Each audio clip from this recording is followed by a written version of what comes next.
I am the Iron Fist. Who? I am the Iron Fist.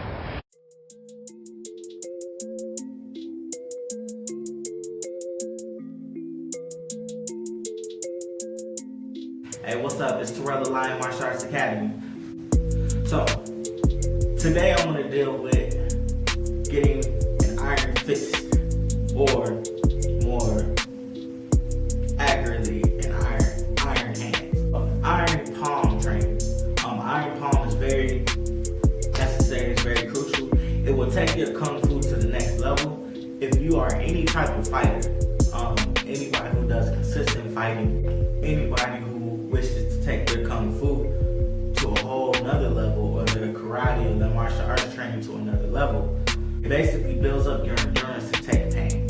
So it causes more pain on your opponent whenever you deliver strikes, while at the same time lessens your ability to feel pain. Say if you miss a point or you hit something hard that you shouldn't have hit. So iron training, real good, real needed, and this is how you train. With that being said, Wing Chun, wall back, right? Because it says Wing Chun right there. That's why I'm in this wall. Anyway, so if you don't want Wing Chun training or any type of wall bag tips, you want to go straight to like some Shaolin Kung Fu iron palm training, go ahead and skip to this time code right here. Alright, you skipped it. So whoever skipped, they missed out. We're cool people because we're doing Wing Chun. One of the best. So with dealing with training on the wall bag, I feel it with rice is pretty dense. What you're working on here is punching structure.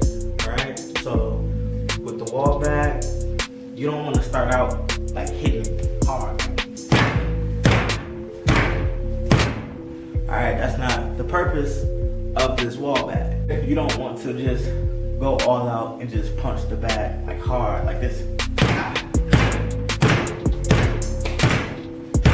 That is not your main focus. Alright? You want to build up. If you want to punch hard, get a punching bag. Punch that hard. But for this, it's not necessarily for punching hard, but it's for proper punching structure. Alright? So one, you punch. I'm punching relaxed. I'm making sure that my wrist is straight when I punch or when I land the punch. Also, I'm making sure to hit with these top two knuckles.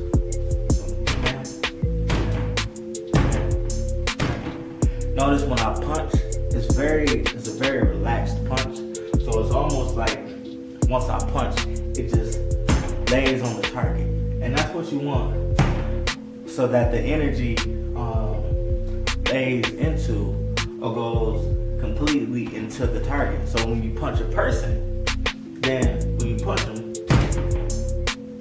that impact, they will get all of the impact of the punch. They'll receive all of the damaging, destructive, energetic power.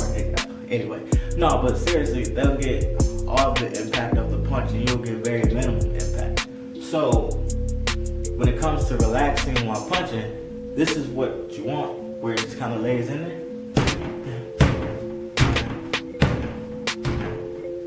You'll probably sometime, and then once you get that, then you can go a little bit faster.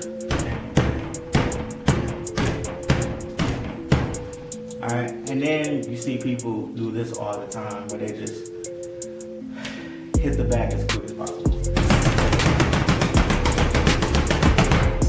But to me, that's stupid. That's why you have a punching bag, you know, so that you can hit the bag fast, or you can do air drills or whatever. You know what I'm saying? That's not what this wall bag is for. So wall bag is for creating proper structure. Since it's in the wall, and we have the wooden dummy, but the wooden dummy we never hit. We don't hit with punches. You can hit with high palm, but we don't hit with punches. So when it comes to punching the wooden dummy, that's a no-no. Even if you have pads on it, you don't really want to hit the dummy too much. So that's why we have this, in order to build up our proper punching structure. And then once you get from there, you can go high palm. You can switch it up. Yeah. You can go into some elbows. Bam. Bam. Bam. Box out. Jumps out.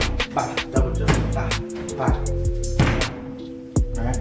So then you can start switching up. But it's all about structure, not necessarily about hitting too hard. But it's about structure and precision. So if I get this elbow, I know, whatever, it looks like Muay Thai. Get that elbow, bam, bam, bam. Another way where you know that you're punching incorrectly is if you hit the bag and you bounce off. Alright, so if you punch like this, bam, bam, bam. What that means is that you're tensing up, which you can actually do that on any type of wall. I suggest that you do it real relaxed. Which, if you do it on a regular wall anyway, it'll really build up your relaxation because you're not gonna want to hit it hard. But if you hit the wall and you see how I move back, like that's not what you want. You want to be able to hit the wall and it stays. Or not necessarily it stays, but you stay. Alright? Same here. You see how my structure is still here, but if I tense up when I punch, I move back. Which that shows in a fight. If you tense up and you punch somebody and you punch them with maximum force, then imagine all of that recoil that comes back, that kickback that comes back. It's like firing a gun, you know. And so when you fire a gun, there's always a kickback. The law of motion is for every action there is an equal yet opposite reaction, correct? So if I'm putting force into somebody, that means force is also being applied into me as well. And that's something that will always happen. There will always be force applied into you, or there will always be force that is coming back. And so there will always be force that will bounce back. There's always a kickback. Okay? And since there's always a kickback, what we do to lessen that kickback, lessen that recoil so that we don't take damage on ourselves when we deliver maximum power is that relaxation. So when we relax, there's less force that comes into us. One, more force goes into our opponent. So I put it at like 85 to 90% of the force goes into our opponent, and the other 5% might come into us, but it doesn't really affect our structure too much. Another 5% is able to dissipate into the atmosphere based on the relaxation. Alright? So, even if I punch hard but I'm relaxed, you can tell I'm punching harder. You can hear it, right? But as you can see, my body isn't moving back. But if I punch hard and I don't relax,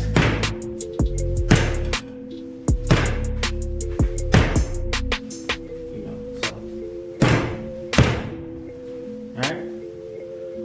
So, wall back really helps with that. Punching the wall in general helps with that.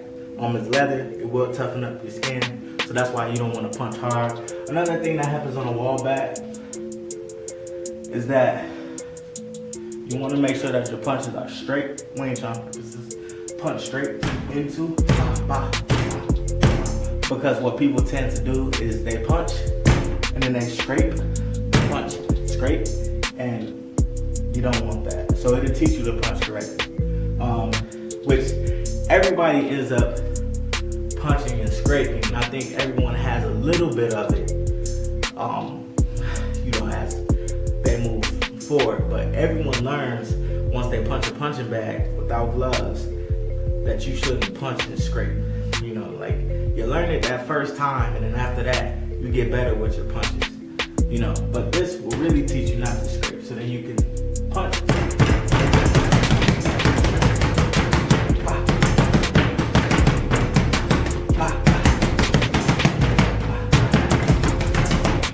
And you don't scrape your finger, your knuckles. So this is me just freestyling on the bag, using my view styles, jump styles, chain punches, straight punch, cross, high palms, jabs, etc. Shaolin training. Alright, so it's the same type of leather bag filled with rice. It's a couple pounds heavier than the bag that I have on the wall. So what you want to do is palm down, turn it over, hit the back of your hand, and then knife hand. And then do the same thing with the other hand. Palm down, turn it over, knife hand. Palm down, turn it over, knife hand. Front side, back side, knife hand. It's really good as far as building up your endurance. So then, if you ever gotta smack somebody, oh, they're not gonna like that. It'll be a smack of iron. So this really works your grip. And so you work on your knife hand, you work on your fingers, because if you're going to be using your fingers for any type of attack, you have to build it up, because if you don't work on them, then you pretty much should never use it in any type of attack. Alright, because say you miss and you don't hit the intended soft target, you end up hitting something harder, you'll break your fingers.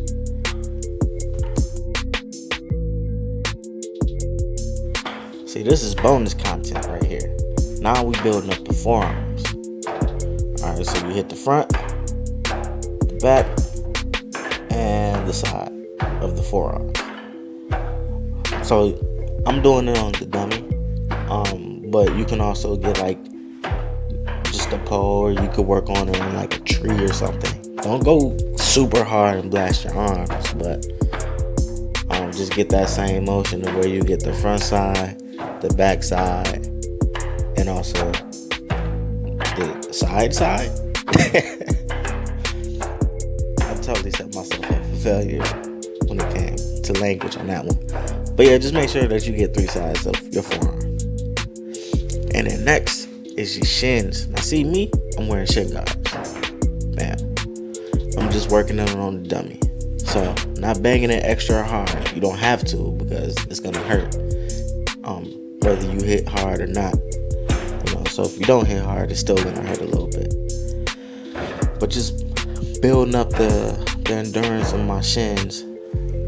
So it doesn't hurt if I accidentally miss and end up hitting somebody with my shin. I mean, this isn't Muay Thai, so that's not my main goal, but just in case, some of our kicks are very similar. Alright, how you feel? I feel like a man or woman of iron. Body strong, real strong. Forearms, hands, shins, all of the above. Feel like iron, doesn't it? Good. See, this type of training is to build up your endurance and also your hit power whenever delivering strikes. It makes it so that if you get hit, it won't hurt as much, and when you hit others, it's gonna hurt them a lot. Alright, and what you don't want to do is just blast your arms and blast your knees and blast your shins and your hands all day. That's not the same as training endurance, because all that is just destroying your body. And so your body is your most valuable asset. So you gotta protect your body. You gotta take care of your body, alright? So you don't want to destroy it. That's all you got. That's why I still wear shin guards even when I'm conditioning my shins. Because you want to gradually build up the conditioning. You don't want to, kill yourself. You want to protect yourself against possibly injuring yourself and causing more damage than what can be fixed. Alright, so take it easy. But once you gradually build it up, then you get those forearms